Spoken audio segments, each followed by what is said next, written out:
Let's open in prayer. Our Father, we come before you with thanksgiving and praise. We thank you for this great privilege we have to be able to meet and study history, the Baptist history. We pray that it would be profitable for all of us and that we would,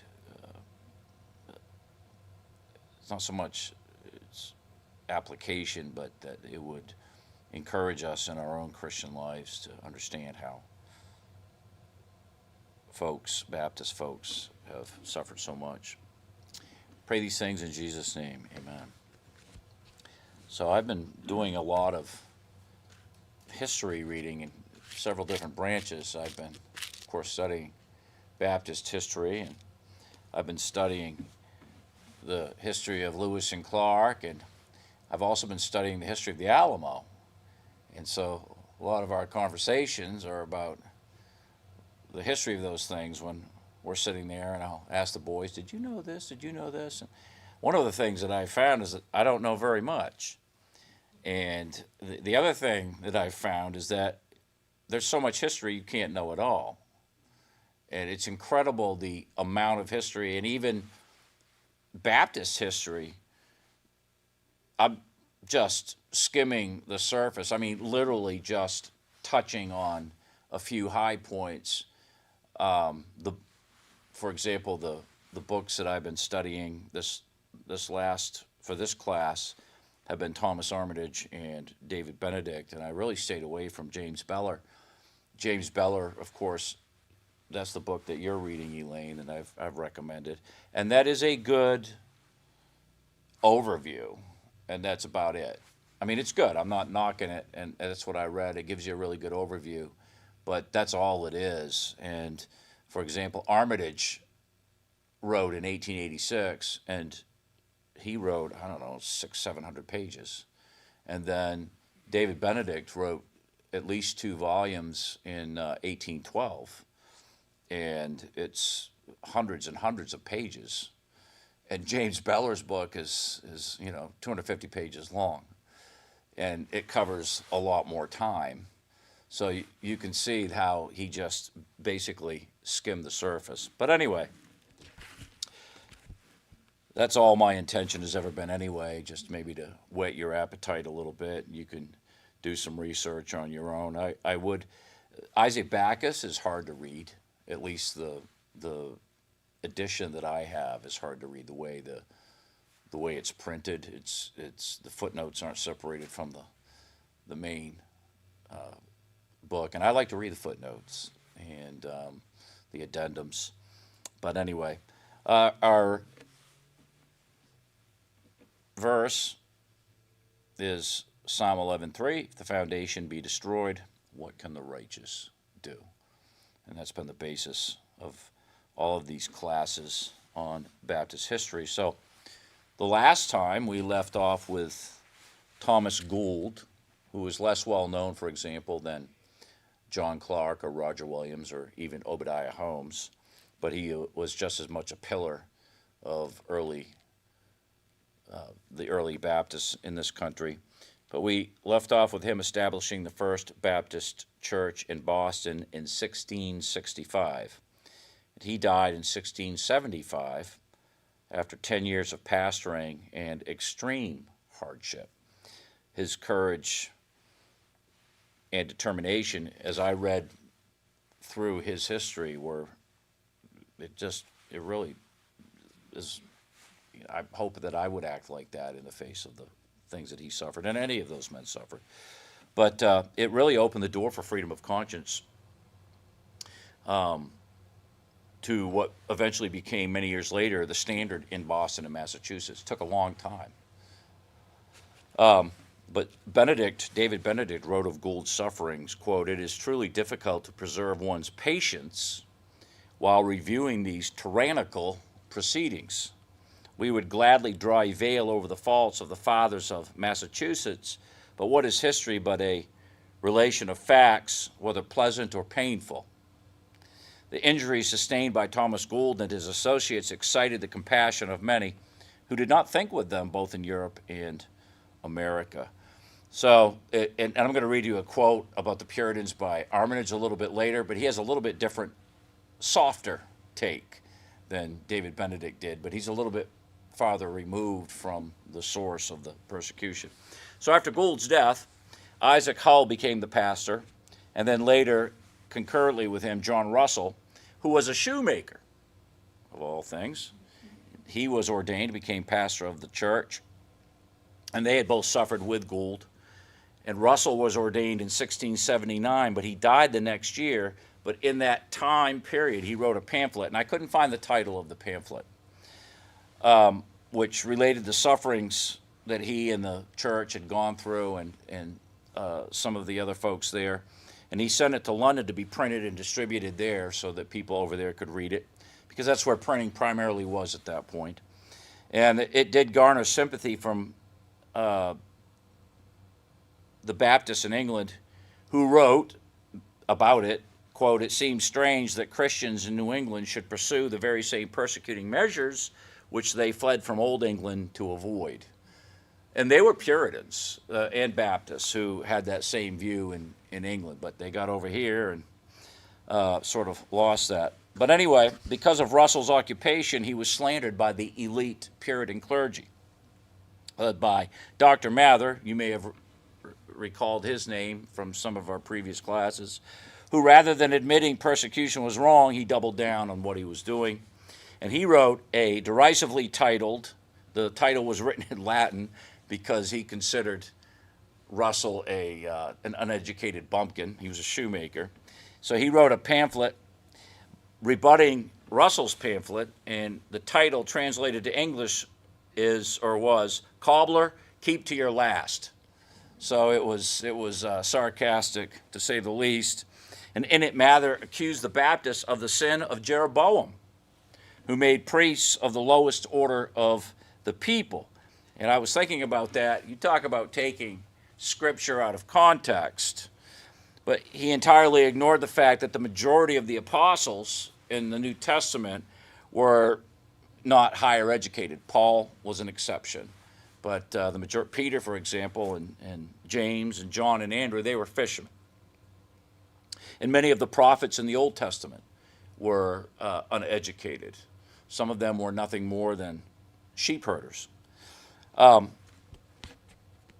the problem was that Gould and Hull and Russell, pastors of that Baptist church, the First Baptist Church in Boston, were not just slandered verbally, but they were, which would be bad enough, but we can all take words, right? Sticks and stones will break my bones, but how's it go? Words will never hurt me. But they were fined, whipped, imprisoned, and disenfranchised. And you remember what disenfranchised means. It means that they were unable to conduct business where they lived.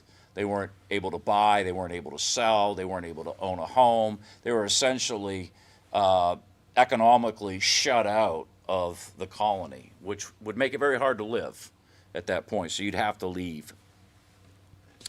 But Russell, like Thomas Gould, was quite a man, as I was reading about him, and his posterity was greatly blessed because of his stand. Some of his children and grandchildren and great-grandchildren became great men for the Lord, and just great men in general, and became very influential in places like Rhode Island and New Jersey.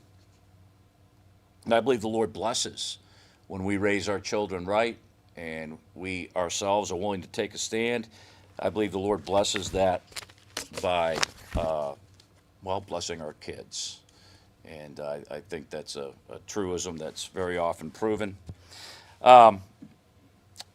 He and Russell and Hull, built a church building in secret in Boston in 1678. How do you build a building in secret? But they did it. And when it was found out, after they started meeting there, the doors were nailed shut in 1680. And then even the king got involved. That's the King of England. And he directly communicated with the clergy of Massachusetts, which would have included Dr. Mather, that they should allow worship according to freedom of conscience. But the directive was actually ignored by the leaders of the colony. And I was studying that thinking, how incredible was the hypocrisy. Here they were given a direct order by the King of England himself, who was the duly appointed ruler of Great Britain and all of the colonies, and they blatantly ignored it, while at the same time they expected the Baptists to submit to every law, directive, fine, and forfeiture they issued. And of course, they were no different than bureaucratic leaders and politicians for all time. They're always, I say always, they generally, there are some good ones, but generally speaking, that's the way they are. They expected others to obey them and do what they weren't willing to do themselves. And then the doors were eventually allowed to remain open in 1681 without anyone knowing the particular reason why. And Beller thought that it might be due to an angel opening the door, and that may be true, but I think it's at least probable, this is my opinion, that with mounting English pressure, particularly the king's directive on their minds, they cut their losses and decided to let it go rather than commit political suicide, because at that point the winds of change were starting to pick up some velocity. And that's another aspect of politicians that is so distasteful, right? They stick their finger in the wind, and if they see something going one way, rather than stick to their guns, which even though it might be wrong, we can respect because they really believe it, they just change completely what they're doing, right, out of political expedience. And so I want to get to some of the branches of the First Baptist Church in Boston, but first, as I was studying this, what struck me within just a couple of generations of being founded, to see what happened to the church. It doesn't take very long for things to go haywire. Even a good church, and this church, of course, the First Baptist Church in Boston, was born in the fires of persecution. And you would think, well, that would last forever, right? They have such a strong foundation. So after Pastor Russell's death in 1680, Pastor Hull, who had been the co-pastor, continued to pastor for another 9 years, and he may have lived longer, but even in his pastorate, he was very aged and feeble, and so the congregation, in other words, he wasn't particularly, he wasn't able to do a whole lot. So the congregation sent to England to obtain another pastor in 1684, and his name was John Emblem. And he continued until he died in 1699, and not much was written about him other than the fact that the church actually held him in esteem. And the church again applied to England for a pastor, but they didn't supply them with one. And they wrote to one Pastor Screven in Charleston. We'll get back to him. You'll see him in a little bit. He plays into the church in Kittery, but at this point he's in Charleston, South Carolina. They wanted him to come up because he had been one of their members originally, but he couldn't, and told them to, quote, improve the gifts you have in the church, which is the biblical way of doing things. The whole idea typically that we send out and bring in some pastor, it's not necessarily wrong, I guess, but even in the Bible, when Titus was sent into Crete, he was sent into Crete to raise up pastors from within the churches, men who were qualified. So he told them to improve the gifts you have in the church, and he suggested Brother Ellis Callender and Joseph Russell, who I assume was the son of the late Pastor Russell, for ordination to the ministry, as he knew them and they already had proven themselves worthy to be ordained to the pastorate. And Callender was actually ordained to the pastorate by the church a few years later in 1708. And he had been a member of the, listen to this, I thought this was interesting. He had been a member of the church for 39 years before he was ordained. So it was never too late. And he remained the pastor until 1726 when he was nearly 80.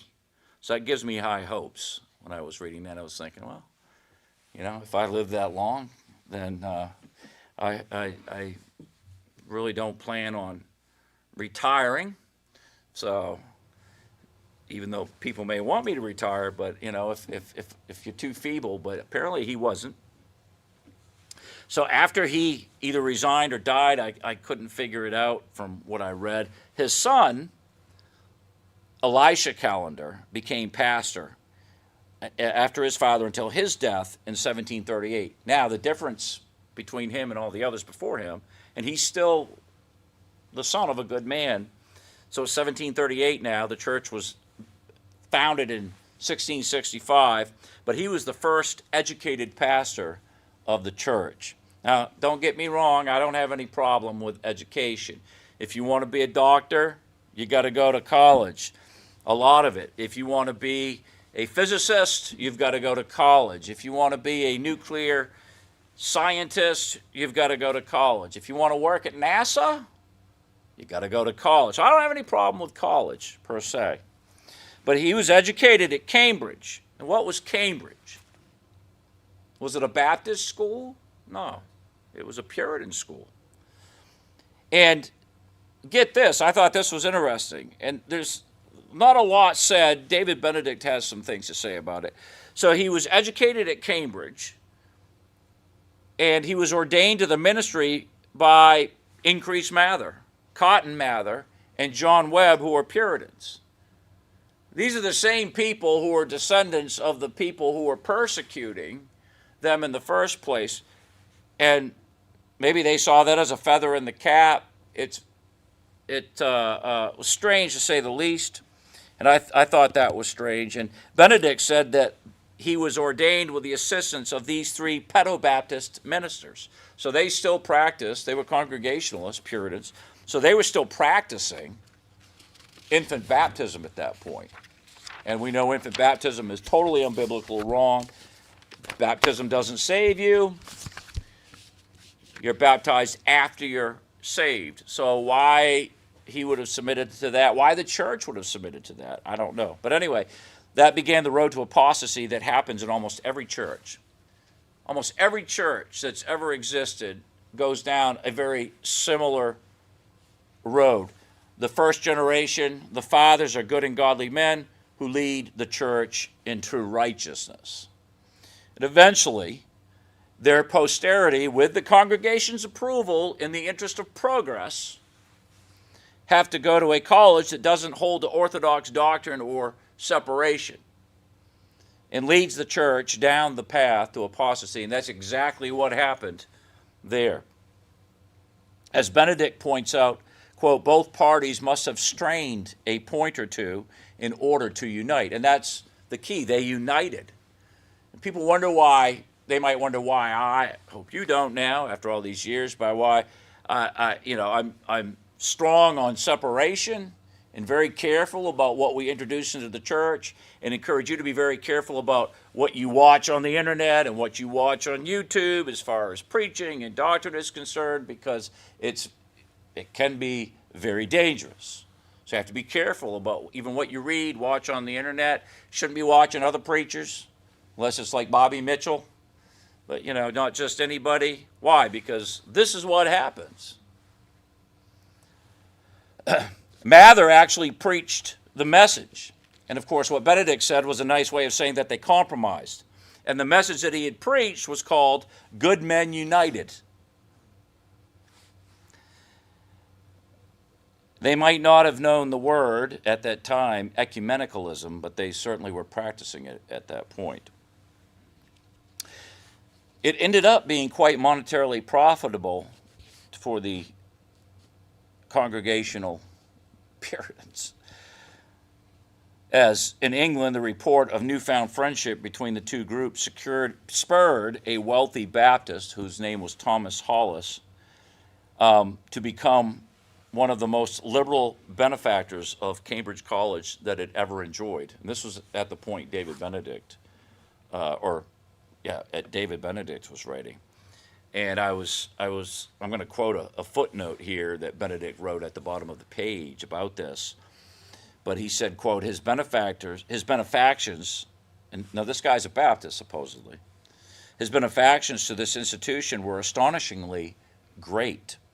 For besides making large additions to its library, he founded 2 professorships, one of theology and one of mathematics and experimental philosophy, with a salary of £80 each, which is a lot of money then. In addition to these, he endowed the college with funds to the amount of £100 a year to be distributed among 10 scholars of good character. 4 of them should be Baptists, if any such were there. Thus it appears that this worthy and munificent Baptist must have bestowed upon the Pedo-Baptist University funds to the amount of almost £5,000. That was a princely sum. These endowments have doubtless been of much use to the college, but the advantages which Mr. Hollis expected the Baptists to derive from his unexampled generosity have never been realized. What a pity that this generous Baptist had not appropriated these princely endowments exclusively to his own brethren, as they would have founded an institution from which they could have derived peculiar benefit. It all started when the church brought a man in to be the pastor who naturally you would think would have been the pastor because he was the son of a man who had been the pastor there. But he was educated at Cambridge, and that began the compromise and the road to apostasy, and even led another Baptist, in the interest of friendship, to give huge amounts of money to Cambridge University. And I was thinking about that even today. How many Baptists through the years have sent their children to Protestant schools and colleges, only to have them come back and fill their churches with very un-Baptist doctrine?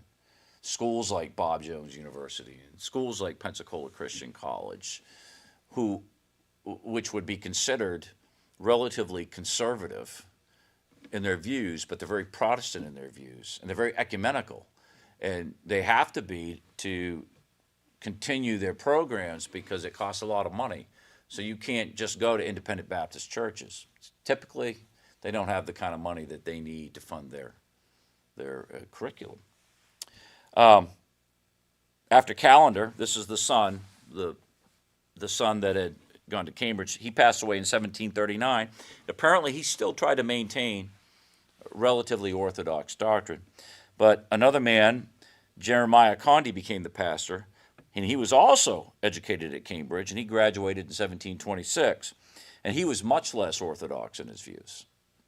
So it took just a few years, 40 years, 50 years, from the time this church was founded and birthed in extreme persecution to the point where they began to become apostate. Not very long. And as a result of his preaching, a number of members left the church, and they founded the Second Baptist Church in Boston. And out of the Second Baptist Church in Boston was founded the Third Baptist Church in Boston. And I think it was for similar reasons, right? So they kept whittling themselves down as time went by. So, as bad as the persecution of Baptists was for so many years, to say that the Puritans, and we're kind of going back a little bit, had no virtues whatsoever is not correct. And I think originally their desire for religious liberty was real. But their view of church and state was wrong, and that was the problem. That was the basis for the persecution. And it was informed by a wrong view that God's current order of the church in Old Testament Israel is the same. There are people who believe that today. They believe that the church is now Israel and that the church is the kingdom and that we are to impose God's kingdom, if necessary, through force. And that's a very wrong view. It's not what the Bible teaches. Because Israel did conquer their foes militarily. God told them to go in and wipe out everybody. And they fought wars all over the place. But the church is not Israel. The Bible teaches that God's kingdom is within us. So the kingdom is within me. The kingdom is within you if you're saved. And the church is an outpost of God's kingdom. But we spread his kingdom by spreading the gospel and allowing men who have been drawn by the Father the freedom to choose. They have to choose freely to follow after the Lord. If they don't choose freely, then it's coercion. And if they're coerced, they're not truly following. and they'll never do anything for God. And you're here not through coercion. I mean, when you come into a church after you're saved, you agree to submit yourself to the ordinances and the order of that particular church and the leadership of that church. But there's nothing keeping you in the church. And if you were to leave the church, there's nothing the church can do. And the only thing the church can do is perform church discipline. But that only goes so far as, at the most, removing someone from membership. But that's it. Can't do any more than that, if that's the case. Remove them from the fellowship. But there's no punitive damages. If it's criminal, of course, there's a criminal referral, but the church has no jurisdiction there. And that is the basis of Baptist doctrine per se, is that we believe that men have to be free to choose and free to leave. And that's the way God wants it. God wants people who choose to follow him and freely love him, not because he makes them, but because they want to. And that's very important. Thomas Armitage writes about the Puritan fathers. A facetious writer may be allowed to say that the Puritans came to this country to, quote, worship God according to their own consciences and to prevent other people from worshiping him according to theirs. But it is unpardonable, and I'm still reading the quote, in a grave historian to impose upon his readers by belittling these grand men and underrating their virtues. And I was reading that and trying to compare what he wrote in mid-1880s to what David Benedict wrote, who was calling them tyrants, who wrote about 80 years earlier in 1812. So he was much closer. He didn't have much good to say about the Puritans. And you have to be careful with the Puritans. There's a lot of folks, even Christians, Baptists, who think, and I'm not saying you should not read any Puritan stuff, but you have to be careful because a lot of their doctrine is strange and it's contrary to sound doctrine. And they put forward some things that are akin to works-based salvation. You have to be very careful about that. Very careful about that. But usually the English Puritans were a little better than the American Puritans. Like I read that Puritan book, The Christian in Complete Armor. He was a Puritan, but he was in England and he was writing in the mid-1600s. Anyway, I thought it was an interesting take that was written 80 years after Benedict, and it was quite a bit softer than what Benedict had said. So now I want to spend a few minutes discussing the First Baptist Church in Maine, which is near and dear to my heart, right? And that was also directly instrumental in the First Baptist Church in Charleston, South Carolina. So the First Baptist Church in Boston was instrumental in starting the First Baptist Church in Maine, was instrumental in starting the First Baptist Church in South Carolina. So it began to spread. Armitage writes, quote, as a wrathful tempest scatters seed over a continent, so persecution has always forced Baptists where their wisdom has not led them. And this precept has exemplified all believers down through history from the first church in Jerusalem to today. Persecution drove the Baptists into places where the gospel had not been, and they spread it wherever they went. And it had the exact opposite effect that the persecutors, the human persecutors, and the devil intended. Persecution can't stamp out the true gospel. Remember the first church, read Acts. They were feeling pretty good about themselves. They were living high on the hog, and persecution began with the martyrdom of Stephen. They stoned Stephen, and then people started spreading out. Paul was going door to door, but he wasn't bringing the gospel. He was taking people to jail, and they were being tried and killed at times, imprisoned. And so they started spreading out, and they spread the gospel and planted churches wherever they ended up. Well, that's what happened with the church in Kittery. So the First Baptist Church that is on record, that's not in Massachusetts and not in Rhode Island, So we've talked about Mass, we've talked about Rhode Island, we've talked about New Hampshire. We know that First Baptist Church in Rhode Island, the pseudo-Baptist church that Roger Williams started in Providence, and then the real Baptist church that was started by John Clark in Newport. That was the First Baptist Church in Rhode Island. And of course, the First Baptist Church in Boston. But the next church outside of that was in Maine, or the District of Maine, which was actually part of Massachusetts. So there was a man named Humphrey Churchwood, interesting, who was a resident of what is now Kittery, Maine, and he wrote a letter to the First Baptist Church in Boston, of which he was a member, on January 3rd, 1682, and it seems that he must have been traveling to southern Maine.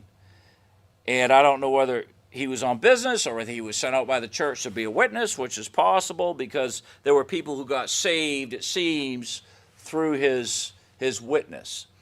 And what he wrote to the church in Boston was that there were a, quote, competent number of well-established people whose heart the Lord had opened, who desired to follow Christ and to partake of his holy ordinances. And they further desired that a church be established in Kittery, and the man they wanted as pastor was the aforementioned William Screven. So the Boston Baptist Church agreed, and Screven went back to be ordained. And so he's back in Boston to be ordained. Before he could go back to Kittery, the small group of Baptists, or soon-to-be Baptists, in Kittery were summoned to the court and threatened with fines if they persisted in meeting as a church. And I was thinking the court in Kittery must have been an extension of the Boston court and had jurisdiction there. So they had magistrates there. And they formed a church anyway on September 25th, 1682. Armitage says, quote, so bitterly did the standing order oppose this Baptist movement that Mr. Screven and his associates resolved to seek an asylum elsewhere. And a promise to this effect was given to the magistrates. And apparently this appeased the court for a short period of time. But on October 9th, 1683, it seems like they were still meeting. Maybe they were looking for another place to go. Pastor Screven was taken to court for not leaving with his group for somewhere else. So the magistrates were persisting in their persecution. And then an order was sent to Screven on May 27th, 1684, for him to appear in the General Assembly in Boston. And who knows what they would have done, right? Find him, imprison him, possibly disenfranchise him. But at that point, Screven and the group were on their way to Charleston, South Carolina, where they met up with some Baptists who had emigrated from England and formed a Baptist church. And that was the first Baptist church in the South. So the First Baptist Church in Boston, it ultimately was responsible for the church in Kittery, and then the First Baptist Church, I don't know what the South is, south of the Mason-Dixon, that didn't exist then. But anyway, in South Carolina, and that's why when the pastors died in the First Baptist Church in Boston, they wrote to Brother Screven in South Carolina. So he was down there at that point. And there's no record of whether the church in Kittery was dissolved or it merely transferred to South Carolina. But there's no record of any church there after Screven's departure. But that was a high price to pay. You know, the persecution, it did, for the folks there who were doing the persecuting, it was at a great price, because it caused a true gospel witness to leave. And the price paid for Maine was very high. It would be almost an entire century before a Baptist church, after the one in Kittery left, before a Baptist church was established in Maine. Not quite a century. And it was the result of the labor of Hezekiah Smith of Haverhill, Massachusetts. And a Baptist church at that point was established in Berwick, and then in Gorham, And that's kind of interesting because my father is, well, he was originally from Gorham and Wyndham, Standish area. And he even went to a Baptist church there a few times when he was a child. And whether it's the same church or not, I don't have any idea. But I know that after he got saved, my dad got saved, he went to talk to the pastor. I remember we were waiting outside in the car, and he went in to talk to the pastor. And it was clear. He came out and said, he's definitely not a saved man. So the church at that point was completely apostate. But whether it was the same church, I have no idea. 4 years after the church in Gorham was established, a church in Sanford was founded in April of 1776, when William Hooper was ordained to the pastorate. In April of 1776, William Hooper was ordained to the pastorate in Berwick, and his ordination was the first Baptist ordination in the District of Maine. The fourth church in Maine was established in Wells in 1780, and these four southern Maine churches became closely associated with the New Hampshire Baptist Association, which by that point had come into existence. So it was New Hampshire and Maine, the Baptist churches kind of came up at about the same time. But for a long time, there were no, other than, well, I can't remember her name. Remember her name? The lady in New Hampshire that she didn't preach, but she spread Baptist doctrine for so many years, and then she was actually a member of the Baptist church in Boston as well. But it took a long time. But after that point, the Baptists started to grow in Maine. They grew quite quickly. By 1790, there were 11 Baptist churches in Maine with 500 members. By 1826, there were 199 churches. And that was the same year that the Penobscot Association was established. If you know anything about Maine, I pastored up in Penobscot, and it's rural now. It's woodsy now. It's like the other side of the world. So I can only imagine what it was like in 1826. But by the time Thomas Armitage wrote in 1886, there were 247 Baptist churches in Maine, 144 ordained ministers, and 19,871 members, which is interesting. So for 100 years, there was essentially, 200 years from the founding of the colonies, there was nothing. And then within 100 years, after the first Baptist church was established in Maine, they just exploded all over the state. And that's probably similar in New Hampshire. Mark and I were talking about it the other day. I believe the first Baptist church in New Hampshire was founded in Gilmantown. So I assume that's Gilmanton, which is right here. And it didn't take long for it to grow either. And the church I pastored for 7 years in Passadumkeag in Penobscot County was originally a congregational church. But it was chartered in 1881 as a Baptist church. And the history that I read, one of the members gave me a history of it and all the pastors. But the history that I read didn't say why they rechartered as Baptist in 1881, only that they did recharter as Baptist. But they had existed for a long time before that as Congregationalists. And perhaps the Baptist influence that was spreading like wildfire had quite an influence. Something had an influence. And they realized that their doctrine of pedobaptism was wrong, and then they rechartered as Baptist. And the church building that I preached in and the pulpit I preached from were the original Baptist church and pulpit. So it was the like here, it was all, everything was worn off. It was just bare wood, just glass smooth. And the building that I preached in, the main building where the auditorium was the original church.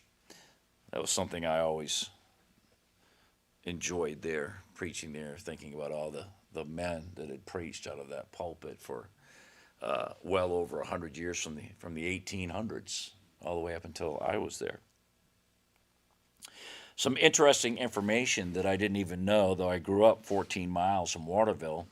Colby College, some of you may have heard of Colby College.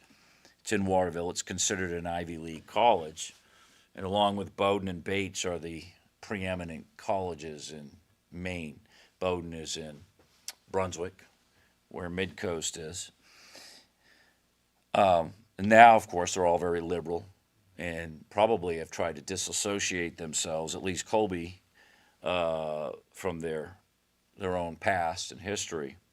But Colby University at the time was founded in Waterville as a Baptist training college. Now, I never knew that. Grew up right there, heard about Colby.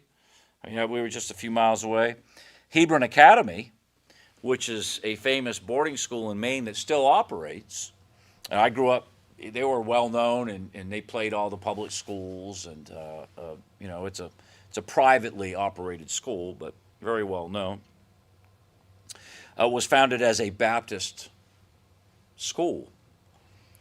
A number of others that were written about by Armitage, and most of them were still operating when I was born in 1968, were all Baptist schools and academies. Most of those have closed now. They went out of business in the 70s. But they all were started as Baptist schools. So the Baptists had a huge influence in Maine. And then we move on to the First Baptist Church in Pennsylvania. Trying to bring us up to speed here, right? Get us up all to the same place. But it is interesting, and this is actually quite interesting.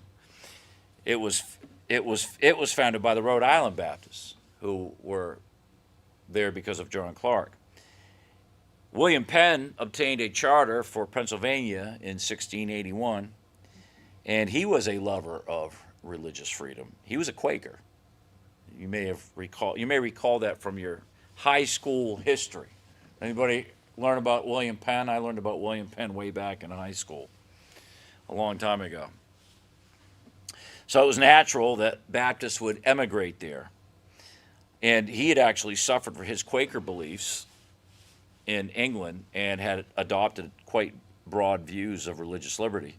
And the very first legislation passed in the Pennsylvania Assembly was called the Great Law, which read in part that no person shall, quote, at any time be compelled to frequent or maintain any religious worship, place, or ministry whatever, contrary to his or her mind, but shall freely and fully enjoy his or her Christian liberty in that respect, without any interruption or reflection, and if any person shall abuse or deride any other for his or her different persuasion and practice in matter of religion, such shall be looked upon as a disturber of the peace and be punished accordingly.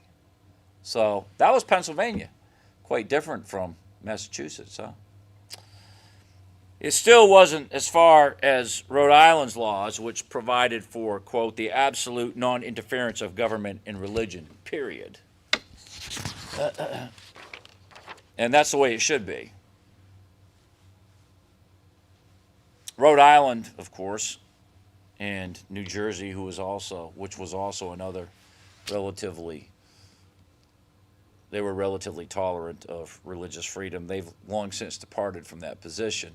Rhode Island is about as left as you can get now, as well as New Jersey, right? The bastion of, you could say Rhode Island was a Baptist colony. It was essentially founded by Baptists, and Brown University was a Baptist university, the oldest Baptist university in the United States. It's all gone now. The difference was, though, that Pennsylvania did make a religious litmus test by saying that, quote, every Christian man of 21 years of age, unstained by crime, should be eligible to elect or be elected a member of the colonial parliament. But they had to be a Christian. So that was the religious litmus test. So they let you worship any way you wanted to worship. You could worship according to conscience and do whatever you wanted. But if you didn't do it the way they wanted you to do it, then you couldn't vote and you couldn't be elected to Congress. And that's wrong. There are also some dangers, of course, with freedom of conscience, right? And we're seeing that today.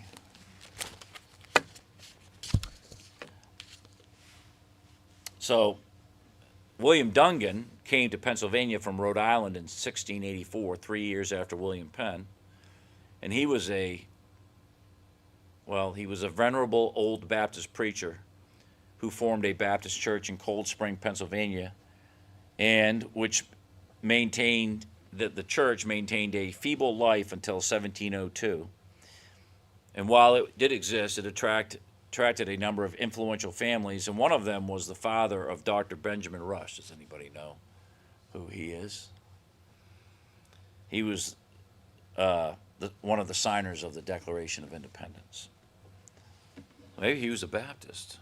I don't know. But his father was in a Baptist church. And his father was a member of the Cold Spring Baptist Church. When Dungan died in 1702, it seems the church died with him. And by 1770, there was nothing left other than a graveyard bearing the names of he and his family and some other members of that church. So not every church that started continued. I mean, even continued at all. Some of them just ceased to exist. But the earliest Baptist church that stood the test of time in Pennsylvania was founded in 1688 by some English immigrants to Pennapeck.